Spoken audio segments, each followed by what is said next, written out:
14 जुलाई 2023 ये डेट भारत के इतिहास में स्वर्ण अक्षरों में लिखी जाएगी, क्योंकि इसी तारीख को भारत ने चंद्रयान 3 को सफलतापूर्वक लॉन्च किया है और ये हर भारतीय के लिए गर्व की बात है। इससे भी बड़ी बात यह है कि इसे लॉन्च करने में किसी प्रकार का टेक्निकल इश्यू नहीं आया। 14 जुलाई को 2:35 पर श्रीहरिकोटा आंध्र प्रदेश के सतीश धवन स्पेस सेंटर से चंद्रयान 3 को सफलतापूर्वक लॉन्च किया। भारत की इस उपलब्धि पर न केवल भारतीय बल्कि पूरे विश्व की नज़र थी। लॉन्चिंग के 16 मिनट के बाद चंद्रयान अपने लॉन्चिंग व्हीकल से अलग होकर पृथ्वी की कक्षा में स्थापित हो गया और इस समय ये पृथ्वी के चारों ओर चक्कर लगा रहा है और कुछ समय बाद में ये चक्कर धीरे धीरे बड़े होते जाएंगे और लगभग 42 दिन बाद यानी 23 अगस्त को चंद्रयान चंद्रमा पर लैंड हो जाएगा। अब क्या आपको मालूम है कि जहां अमेरिका और रूस जैसे देशों ने केवल 4 दिनों के अंदर अपने स्पेस क्राफ्ट को चांद पर लैंड करवा दिया, वहीं भारत को आखिर इतना समय क्यों लग रहा है? तो ये जानने से पहले आपको ये समझना चाहिए कि अगर भारत अपने इस मिशन में सक्सेसफुल हो गया तो भारत अमेरिका, रूस और चाइना के बाद चौथा ऐसा देश बन जाएगा जो चांद पर अपना स्पेस क्राफ्ट लैंड कराएगा। और इससे भी बड़ी बात यह है कि अगर भारत ने अपने चंद्रयान को चंद्रमा के साउथ पोल यानी दक्षिणी ध्रुव पर सफलतापूर्वक लॉन्च करवा दिया तो ऐसा करने वाला भारत विश्व का पहला देश बन जाएगा, जो कि अपने आप में एक बहुत बड़ी बात है और हर हिंदुस्तानी के लिए गर्व की बात है। अगर हमारा ये मिशन सफल रहा तो इसरो नासा को भी पीछे छोड़ देगा। अब ये समझने की कोशिश करते हैं कि आखिर क्यों हमारे चंद्रयान को चंद्रमा पर लैंड होने में इतना समय लग रहा है। तो इसके पीछे काफ़ी सारे फैक्ट हो सकते हैं, जैसे कि रॉकेट का डिज़ाइन, उसमें यूज होने वाला ईंधन और प्रक्षेपण पथ।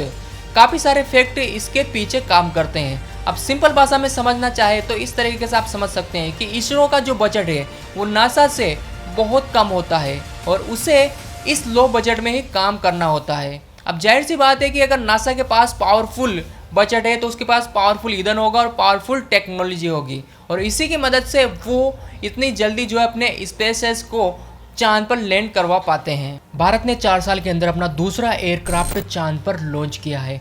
हालांकि हमारा चंद्रयान 2 भी सफलतापूर्वक लॉन्च तो हो गया था, लेकिन जैसे ही वो चांद पर लैंड होने वाला था उसके 1 किलोमीटर के पहले ही उसमें कुछ टेक्निकल इश्यू आ गए और इसी कारण हमारा संपर्क उससे टूट गया और हमारा ये मिशन फेल हो गया। अब आपके मन में सवाल ये भी आ रहा होगा कि चंद्रयान 2 की तरह ही कहीं चंद्रयान 3 भी असफल हो गया तो देखिए, हमने पिछली गलतियों से बहुत कुछ सीखा है। इस बार हमने बेहतरीन सेंसर्स का प्रयोग किया है, पावरफुल इंजन का इसमें प्रयोग किया है ताकि हम जो है इस बार सफल हो सके।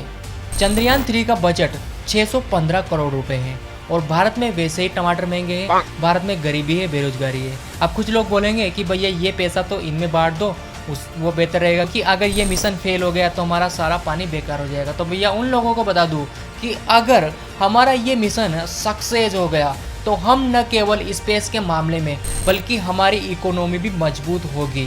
भारत ने अब तक 28 देशों के 239 एयरक्राफ्ट को अंतरिक्ष में सफलतापूर्वक लॉन्च किया है और अगर भारत का ये मिशन सक्सेस हो गया तो भारत पर विदेशों का ट्रस्ट बढ़ेगा, इसरो पर ट्रस्ट बढ़ेगा और इसरो के पास बहुत सारे स्पेस प्रोजेक्ट आने लग जाएंगे। इसके अलावा चांद का एक भाग ऐसा भी है जहां पर आज तक सूर्य का प्रकाश नहीं पहुंचा। चांद पर जो सोर्सेस और खनिज मौजूद है उनका भी फायदा भारत को मिलेगा।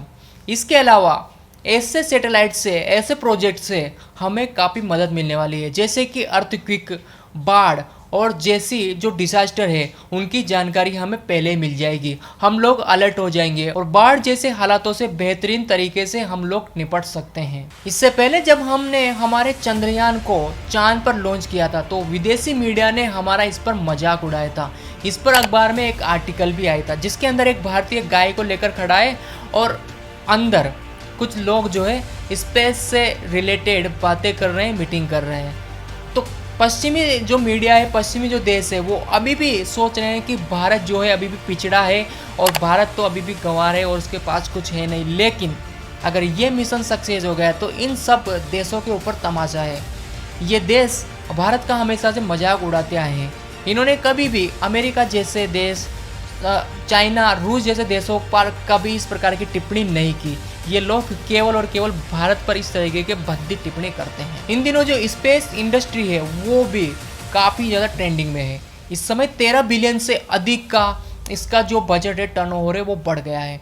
तो ऐसे में हमारे पास अवसर बढ़ेंगे और हमारे पास जो इकोनॉमी है वो भी मजबूत होती जाएगी। तो भैया दुआ कीजिए कि हमारा ये मिशन सक्सेस हो जाए और चांद पर जो है चंद्रयान 3 सफलतापूर्वक जो दक्षिणी ध्रुव है उस पर लैंड हो जाए। तो भैया आज की वीडियो में बस इतना ही। अगर वीडियो पसंद आए तो please hit the like button, channel को सब्सक्राइब कर देना। मिलते हैं अगले वीडियो में, तब तक के लिए जय हिंद।